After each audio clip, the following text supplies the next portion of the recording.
Hey guys, welcome back to the Emlyn in the Mix podcast, season 2, episode 42. As we get towards the end of 2021, what is new in the world of music technology, music gear, and audio technology? Well, we're going to cover it on the podcast today. Thank you so much for coming back and joining me. Super excited to have you back. All of my regular listeners, thank you so much. And to all of the new podcasters, is that what they're called? Listeners or YouTube viewers? Because we're on YouTube as well, of course, with this podcast these days. Thank you for pondering your eyes, is that the correct word, on this podcast, or your ears, for that matter, if you're listening to the podcast. Thank you so much for joining me. What is this podcast about? Well, music gear, music technology, audio technology. Need I say more? If you've stumbled upon it, then that's what it's all about. I'm going to talk about the latest gear and technology that's come out in the last week. Now, guys, I do need to mention this at the start of the podcast. We'd really love it if you could support this channel. Before we get stuck into it, there's no kickback from any of these developers in terms of monetary gain or anything like that. It's just literally my passion for music technology, and that's why I do this podcast for you guys, to just help you find the right gear or help you get you inspired with maybe some new instruments or something like that. That's why I do it. I want to inspire you guys to help you with your creativity, your music creativity, and it couldn't be done without your support. And how have I set up my support? Well, I've simply created this buy me a coffee support plan, which is pretty good. It seems to do the trick. I got a coffee here today, but literally, in all seriousness, your funds will go directly to this podcast, keeping it alive. At this point, I'm actually paying to have this podcast out there for you guys, so I'd really appreciate it. You can buy me 1 coffee, 3 coffees, 5 coffees, or 500 coffees, however many you want to do. We'll set up a membership at some stage, but that will just keep it going and keeping it out there for you guys, so you have all of this excellent information. Here's the page here if you're looking on YouTube for whatever reason. I don't know why I pulled up this page, but I'll put the link in the description below, and you can make a donation to keep this podcast or support this podcast if you're enjoying it. So without further ado, let's get stuck into today's podcast. Now, as I mentioned in last week's podcast, as we head into November, we're going to see some really awesome deals. Our first one here comes to us from Softube with their Black November warm-up sale, which hasn't actually begun, but I wanted to just do a quick shout-out mention here, because if you love what Softube does, then you definitely want to bookmark this page, because all the specials, all the deals are going to come here. Black November warm-up, get in tune with savings and big savings here with Softube. So definitely bookmark the page, softube.com. One of the companies that is already having a sale, they're having a Halloween sale. I mean, these guys always seem to be having sales. That is, of course, Waves Audio. Waves.com are currently doing a Halloween sale. So if you've been eyeing off some Waves plugins, I know they do sales a lot, but look, some of these deals look pretty good. You got plugins from $29. You got spend $50, get a free plugin, spend $90, get 2 free plugins. And if you spend $120, you get 3 select plugins. So definitely you want to check out the Waves Audio deals. Now let's get into some new software. So if you're a Pro Tools user, this is super exciting. There's a brand new update, the Pro Tools, and it's the Pro Tools 2012 or 2021.10 October 2021 update. So this is what you can do. Control Pro Tools cover mic preamps remotely, get deeper integration with Native Instruments Complete Control MIDI keyboards, further customize the dark and classic UE themes for accessible and fun with new high contrast mode and background colors. Plus, Pro Tools will now automatically down mix when routing between different track widths, saving time and minimizing complexity. Discover all this and more in the latest version of Pro Tools. So some of these new updates seem really cool. I guess the most exciting thing for me is this one here. Pro Tools adds support for HDX, HD Native, and AVE on M1 Max. So this is super exciting.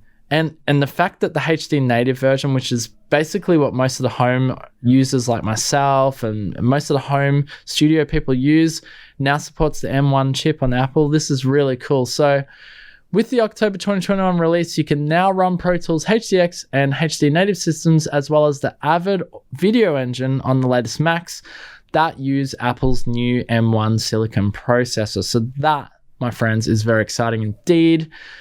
You've got gain more track routing flexibility. You can now route more outputs and sends to nearly any bus regardless of the width, eliminating the need to create subpaths. Pro Tools will automatically downmix or map the signal. This means, for example, you can route 5.0 tracks directly to a 7.12 bus, or easily send surround tracks to stereo effects or headphones. Now, if you're a Pro Tools user and you know about the routing in previous versions, you'll know this is a massive step up. It might not sound big if you're not a Pro Tools user or you don't really care for Pro Tools, then I can totally understand. Move on to the next product we're going to talk about. But this is a really exciting update. The complete control update is also pretty cool, so you can move seamlessly between tracks and get instant hands-on control of a wide range of plugins with your Complete Control MIDI keyboard. Now, Complete Control will automatically sync with the selected tracks in your Pro Tools session, plus you can control many Pro Tools functions directly with Complete Control's buttons, knobs, and the 4D encoder. So that's another really cool little update to the workflow of Pro Tools. October 2021 update. Definitely check it out. If you're a Pro Tools user, then it's a no-brainer. Just go out and update it. All right. And if you have a look here if you're looking on the video on YouTube, you can see some really, really nice gear. It looks like they're using a Black Magic or is that an Avid control surface there? Like iPad connection. Wow. Looks really cool. Futuristic looking studio indeed. All right, let's move along to our next piece of news. This is pretty big, actually. Metric Halo have just released a new line of their really popular hardware, which is, of course, their audio interfaces, which is what they're most well known for. In fact, if you haven't heard of Metric Halo before, then I'm happy to introduce it to you. Essentially, these guys were the first Firewire audio interfaces. Now, what is Firewire? Firewire is an old interconnectivity, one of the most higher end audio interfaces at the time. If you're an audio fanat or audio technology enthusiast, you would have heard of Metric Halo before. They are pretty well known amongst the enthusiasts for, in terms of their preamps in their audio interfaces, are some of the best, if not the best, sounding preamps are on. And they're kind of a little lesser known than the bigger brands. Of course, they're not as well known as something like Universal Audio, which I'm just looking at here in my studio. I got the Apollo series, which are fantastic. And in fact, before I had the Apollo series, I did have the Metric Halo. And I only reluctantly sold it at the time because Metric Halo didn't offer any connectivity to the newer interfaces such as USB 3 and USB-C. They do now, of course, especially with this update. But this is definitely, if you're just beginning or you're in the market to upgrade your audio interface, these guys are definitely one to put on your radar. I love these. They sound amazing. The preamp, no joke. I had one for many years. The preamp on it is unbelievable. And even to this day, I have people who I show like my songs that I recorded with the Metric Halo, and they're like, wow, that sounds really good. And the only thing I can put it down to is, of course, the preamps. I was using a cheap microphone at the time, and it still sounded really good. They have very, very high-end sounding preamps. I don't know how they do it, but anyway, they're the masters of it. So they've just updated a bunch of their audio interfaces. I think 3 of them. We're looking currently, if you're looking on the YouTube video here, we're looking at the ULN8 MK4, I think that is. I'm not good at reading Roman numerals. It's all about the sound. A complete modular expandable recording and mixing console with 8 boutique mic preamps, world-class converters, studio full of outboard gear, and a professional Atmos capable analog monitor controller.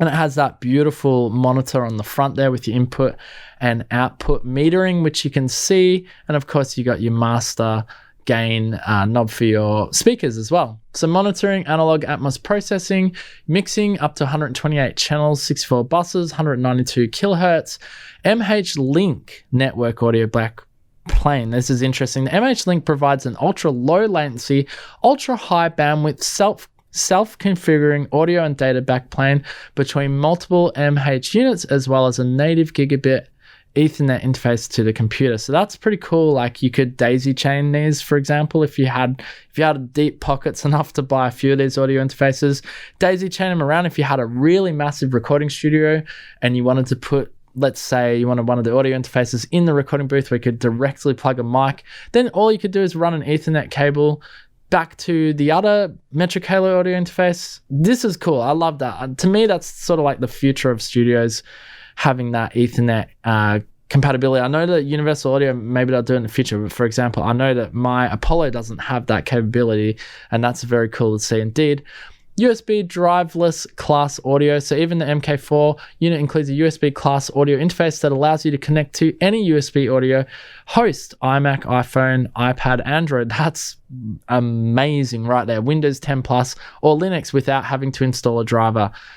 iPad? Really? That's really cool. I like this. You got loopback. So flexible rerouting, so you could record directly off YouTube, for example, with loopback. So any channel in the Mio mixer can be routed to any output, including output sent back to the host or to an SCP port. Route audio between apps or computers without any additional software or an additional complex routing model. You got SCP, USB-I sidecar, you got signal processing on board, which is really cool. That's much like the Apollo series, of course. Control surface, compatibility. MK4 supports a variety of control surfaces, giving you tactile remote control over mix, monitoring, and recording. Edge bus, boot states, format conversion, and you've got this software called Session, which comes with it now, which is basically an integrated tracking DAW. They did have in their previous version, because I had the older Metric Halo unit, they did have some kind of, it wasn't really a DAW, it was just more of a recording software. So the MK4 includes a complete tracking DAW that supports live, so it's pretty interesting. Take-based and overdub recording workflows, always available and completely integrated with the hardware. It launches instantly as part of the Mio console, and it doesn't require any licenses or dongles. Now that's really good if you're a live recording musician, so you're recording bands, for example, at venues. That's amazing. You'll be able to do edits, I guess, on the fly or in between, probably not in between songs, but maybe straight after the live show, you can start editing away to your heart's content. It's all going to be there. But look, I thought I'd give this a mention. These are more of a higher end audio interface, but as I said at the start of this little spot here, is that if you're, maybe even if you're beginning or you want to looking at upgrading perhaps your audio interfaces, or you're building a new studio, definitely consider these. They can be a little bit pricey. Not as they're probably on par with the Apollo, actually, Universal Audio. It just really depends what you are looking for, the flexibility, the routing, that sort of thing. You need to weigh up your options. Obviously, an audio interface can be one of the most boring purchases for your studio, but it is also one of the most essential and important, because I envision the audio interface as kind of like the heart of the studio. It's essentially where everything's going to get routed to, and it's what you're going to be recording through. And if it doesn't sound good, then what's the point? You might as well spend a little bit more and get the thing that you need to make your sound the best that it possibly can. So anyway, that is the Metric Halo. Love Metric Halo, what they do, MK4 series. And there's, as I said, there's 3 models that they've actually updated or upgraded. But we're just looking at ULN 8 here. Let's move along to our next piece of news. Now, this is really cool. Now, if you're listening on the podcast, definitely head over to the Emlyn in the Mix YouTube channel later to check this out, what I'm talking about. This is so interesting. I know this is not really music related, but it is a tech piece, and it could be music related. So essentially, Teenage Engineering just randomly, just this last week, dropped a computer case. Now, this could be kind of cool if you're looking to build a computer or a music workstation. So they're saying, hey, no big deal. We've made a mini ITX PC chassis that we call the Computer One. It looks really interesting. I hope you can see it here if you're looking on the video. So it's a simple no-frills computer. So years ago when we started, we couldn't find a PC case for our own build, so we made our own using a laser cutter, 6mm high-density board, and spray paint. It was assembled and held together by simple wooden plugs, and it worked okay for what we had designed it for. Unfortunately, the handles couldn't support the weight of the unit when moving it around, and a couple of literal computer crashes later, we turned to a lighter and sturdier design using aluminium. And we'll always continue to iterate on the design, but here we are. It's not a groundbreaking PC case, but we like it and use it every day. That's coming there from Teenage Engineering. And just have a look. That is a cute little PC case. Now you can purchase this on the Teenage Engineering website. It's a small desk footprint, And look, I just thought it was a bit of fun to include in the podcast today. If you're looking at building your own music workstation and it's PC based, of course, then this could be a lot of fun. Check it out from Teenage Engineering. Nice one, Teenage Engineering. Shoutouts. All right, let's get on to the biggest news for the week. The biggest news. And it comes to us from Native Instruments. They are celebrating their 25th anniversary. Much like we spoke about IK Multimedia with their group buy, which if you listen to this podcast tomorrow, I'm sad to say the group buy is over. I'm not including it in this week's podcast just for the sake of that it's going to be over by the time most people listen to episode 42, season 2 here on Emlyn in the mix. But it seems like software companies are now willing to celebrate their birthdays. I don't recall a 15th birthday from Native Instruments, but they may have done it. Pretty sure I recall a 10th birthday, but can you believe Native Instruments, if you're an old hack like me, Native Instruments is 25 years old. That blows my mind. Native Instruments, to me, and especially, even now, they're one of the bigger, more larger audio technology, music technology companies. We definitely need to support them. And they're 25 now. This is really amazing. So they started in 1996. I don't know where I was going with that ramble, by the way. But anyway, we're back. I digress. And how are they celebrating? Well, check it out. They've got some crazy recoded purple looking devices, and they got I think they're calling it a white or a gray. They're not calling it space gray, obviously not copying up Apple there, but they've basically rehashed some of their existing hardware. Now this existing hardware is obviously the good stuff. It's their is it MK3 complete controls now? It must be MK3 or 2, I'm not sure. It's either the 2 or the 3. Looking at the MK3 S4 DJ controllers, and it looks like they've even recoded some Machine Pluses and some X1s, I think. They look really, really nice. Now, I know I said in previous podcasts that I guess I was probably more or less hoping that Native Instruments would release some new hardware, and I was actually really hoping for something in the MIDI keyboard department. But seeing this now that they're celebrating their 25th anniversary and they've recoded a bunch of their current models, I really highly doubt that Native Instruments is going to be having any new hardware in 2021. I would be very surprised if they decide to release some new hardware this year, being that they are now going to be celebrating their 25th anniversary.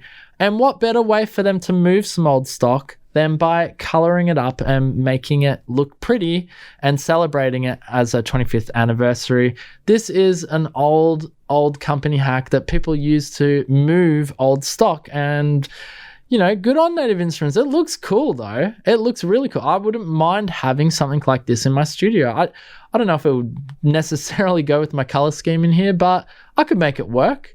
Here's a big picture of the Machine Plus in this silver sort of coated. So first introduced in 2009 and now in its third generation, Machine has become an essential part of the computer-based beat makers toolkits, as effortlessly producing beats, melodies, and harmonies with powerful drum synths, premium sound, and an integrated sampler and more. That's MK3, and the Complete Control S49 was introduced in 2014. They launched their first ever keyboard, the S series, which is what I have here actually. I've got the S series, originally designed to get you hands-on with our Complete instruments. The latest generation of Complete Control makes the entire music making process more fun and intuitive. Perform, browse, tweak parameters, and even mix your project directly from the studio centerpiece. I gotta say, I really liked, I think I liked the purple. The purple looks amazing, and you got this gray white. Wow, that just looks really good. Tractor Control S4, the Tractor kicked off the era of digital DJing back in 2001. That is true, actually. I remember that. I was so scared to use Tractor software. I don't think I started using it until 2012. I was so scared of crashes, and I had crashes before 2012 where I tried to use it. Anyway, and the first iteration of the compact yet fully featured Control S4 hardware appeared in 2010. And the MK3 version expands on the original concept with motorized jog wheels that spin and react to nudging, scratching, pitch fading, and backspins, as well as transmitting track information directly to your fingertips. And that looks super nice in those colors too. Somehow, the color scheme they use, I love. I think it looks really good. Lastly, the hardware here, the last piece of hardware that's been coated in this purpley gray color is the X1, Tractor Control X1, the often imitated X1. Is it? Okay. Has been a staple of kit for digital DJs since 2009. And the MK2 iteration evolves the concept, offering more flexibility for custom effects and a refined set of controls. That includes our first ever touch strip integration paired with Tractor Pro 3. X1 lets you browse tracks, nudge, seek, and control loops and effects without ever reaching for the laptop. That is very true. I had an X1. I had the older iteration of the X1, and it was super helpful indeed to get through. If you're a Tractor user like I am, it's a very nice piece of kit to browse your tracks, select, open the browser up so you can see it, and load nice and quickly like that. It does have the newer version has these touch strips here. I never used this newer version, but there you go. And this is how they're celebrating. This is not the only way to celebrate. And they actually released some free software. So if you're a Native Instruments user, you can download that. We're going to showcase that in a sec here on the podcast. But this is, despite the fact that I know that they're probably trying to push out some old stock because they're going to have new hardware coming in. Now, this is my belief, 2022 is when Native Instruments will probably get their new hardware out in the market. I just really doubt it's going to happen in 2021 anymore. My prediction could be right, I could be wrong. I mean, it gives me a whole year of having prediction correctness. But check it out. If you want to celebrate the 25th anniversary with Native Instruments, they're doing it in style. And we're going to talk about a piece of software that they also released here as well.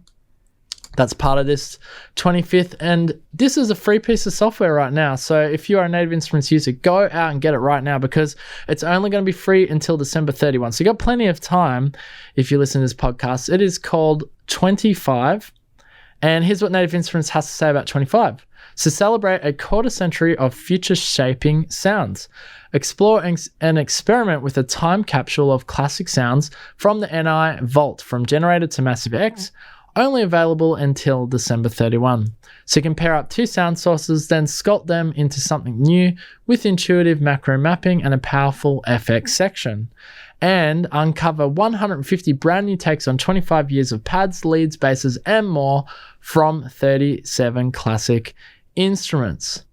So Classic Sound's new twist. Back in 1996, we launched Generator, our first ever synthesizer. I actually don't remember that.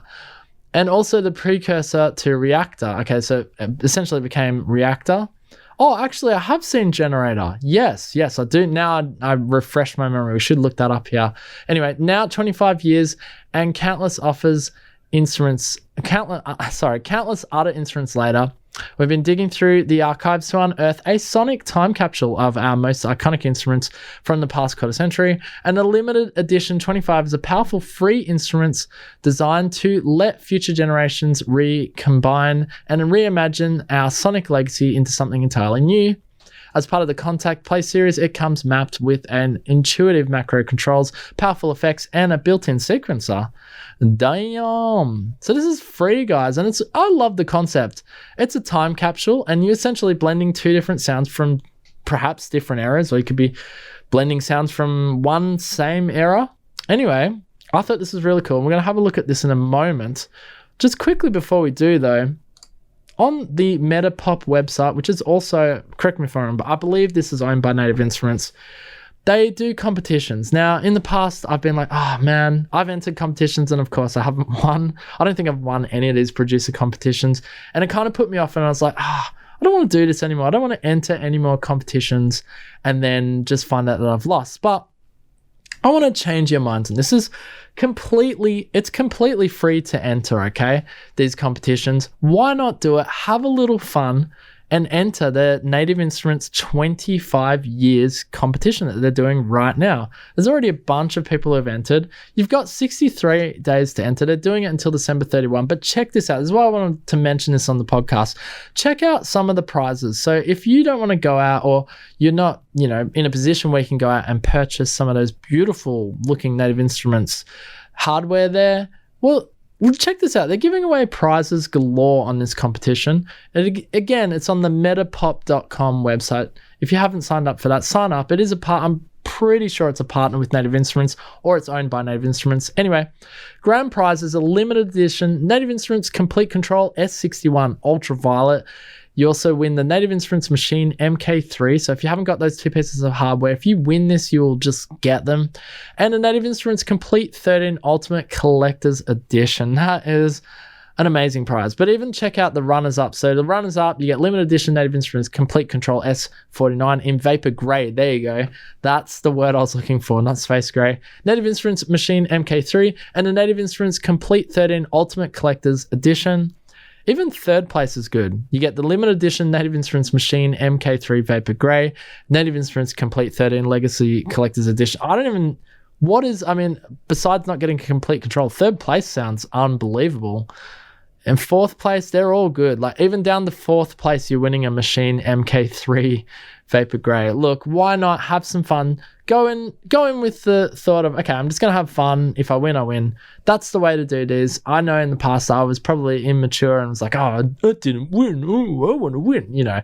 Whatever. I'm going to enter this. I'm going to have fun. Hey, check out it. When I enter, guys, I want you to go look for my track, give it some love. I would be much appreciated. But yeah, check that out. Cool little way to celebrate. Well done, Native Instruments. And I guess here on Emlyn in the Mix, my personal experience with Native Instruments, I'm just going to be real with you guys. I started with, and this is going to sound terrible, but it's not anymore. I had a cracked version of Absinthe, I think. Absinthe, and oh man, this is going way back. The B53 organ, I think it's called, or something like that. It was their really old software, and this is going back to the early 2000s.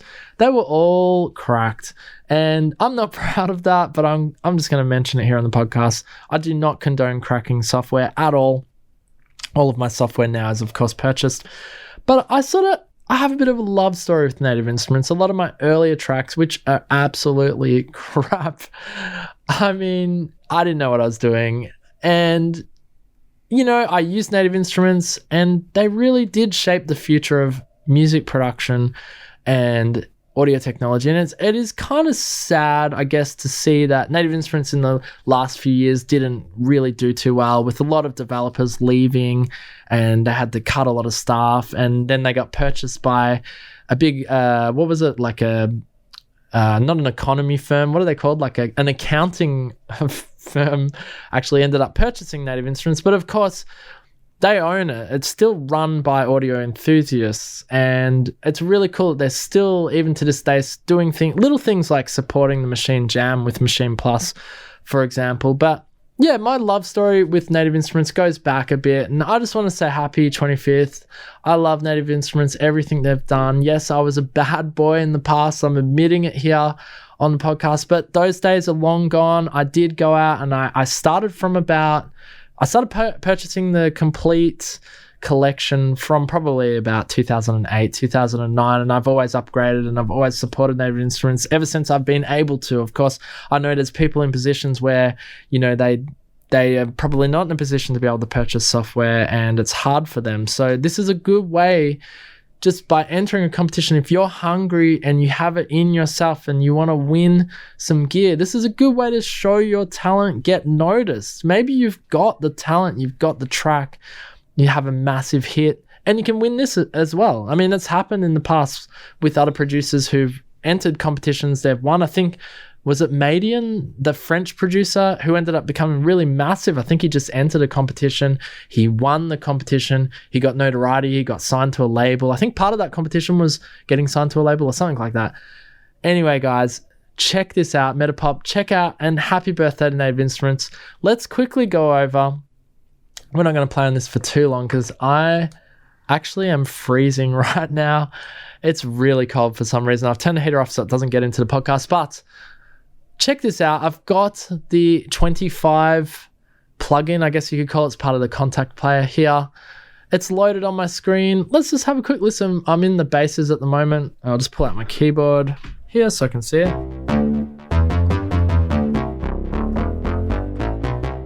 Classic sounds. So we're mixing, we've got two here. We've got a fast and bright, and we've got a syn triangle. Of course, we can blend these. We've got a filter. Increase the resonance. You're going to get all that funky resonance sound. Envelope amount, you got an oscillator tune too. Change the tune, you got effects, delay, reverb. So you got some small macro controls there to sort of mess with the sound, mix up the parameters, that sort of thing. And we're just looking at basses here. We've got a big funk bass. Nice, really nice sounds, and of course blending two different sounds from perhaps two different eras. I don't actually know. I wish it would. What would be cool is if it told you the year that preset was released. I don't know how hard that would probably be a bit tricky to the newer preset here, but you can see the time capsule there if you're looking on the screen. It is a little bit small, but you got 1996 here and 2021. Funky bass. And this is free. This plugin's free, by the way. Did I mention it was free? It's free. So you got no reason to not enter that competition. I'm not going to make a song for you guys here on the podcast. I just want to merely show you these presets. Really nice presets. Of course, mixing the two sounds together. What else have we got? Let's have a look at our preset categories here. You got brass, flute. You can, of course, make your own presets. Mallet instruments. Let's look at mallets. Underwater bells. Let's check it out.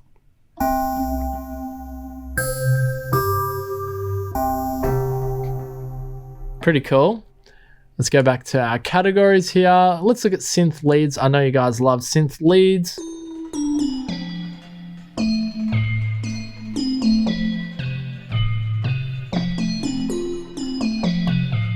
That's pretty nice, actually. I like that. Drip diffuser. Synth pads. Yeah, let's look at synth pads.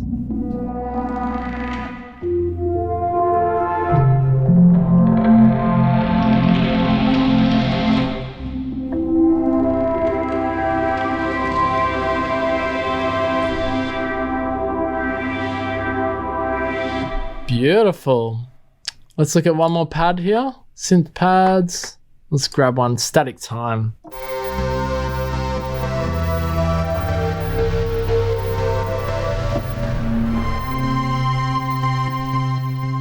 Wow. Super nice. Now there is you got the effects on and off, and you got a sequence here, your macro controls there. What I might do is I might just quickly choose a lead. Let's find a nice lead. Sledge. Yeah, something a bit lower decay. Let's see. That'll do. Just a quick attack. Turn the sequencer on. So you got. I wonder if we can jump over to our sequencer. Here we go. Yeah, so it's a pretty simple sequencer. That was a bit of a random one. You can put latch on, so I don't have to do anything anymore. Mess with the macros here. I don't think I've got them connected to anything.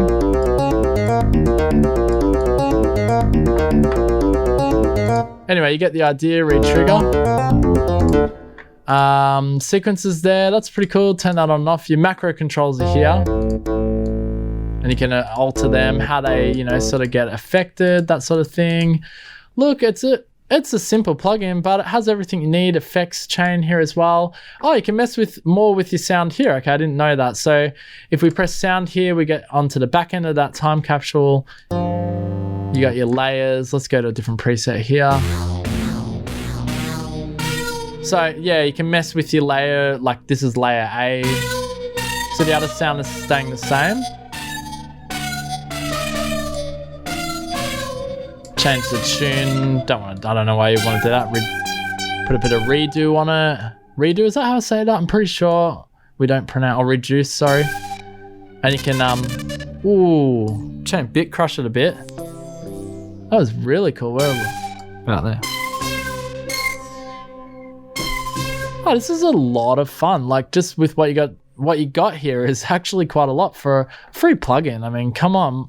Modulator, envelope, and you got your amp envelope down there as well. And then your macro controls down the bottom here with your delay, thinner, boost. Depending on the preset, those parameters will change, of course. Look, there's not a lot more I can really say about this plugin other than that. It's really cool. You should check it out. And like, why wouldn't you? It's a free plugin. Happy birthday to Native Instruments. All right. I hope you enjoyed this podcast today, guys. I'm freezing. I'm going to get out of here. I need to put a heater on or something, and I need to, I don't know, have a warm bath because it is so cold for some reason today. I don't know why. Anyway, thank you so much for joining me on the podcast. If you love this podcast, you want to support it, please buy me a coffee. Use the support link below. I'm going to put the link in the description on the video and the podcast. I know it might seem like, oh, why do you need support? Blah, blah, blah. But look, it's not that I need support. I just really appreciate it. Every little bit helps me to want to continue and keep going and doing this and sharing the love with you guys. I love doing this podcast, and I'll just keep doing it to the end of time because I'm essentially just talking about stuff that I love and I'm passionate about. And I love just sharing that with you guys. And hopefully it's informative and it helps you guys. That's the main thing. Anyway, we'll be back next week with episode 43. Thank you so much for listening to me blabber on about music, gear, and music technology. And until then, peace out. Boom.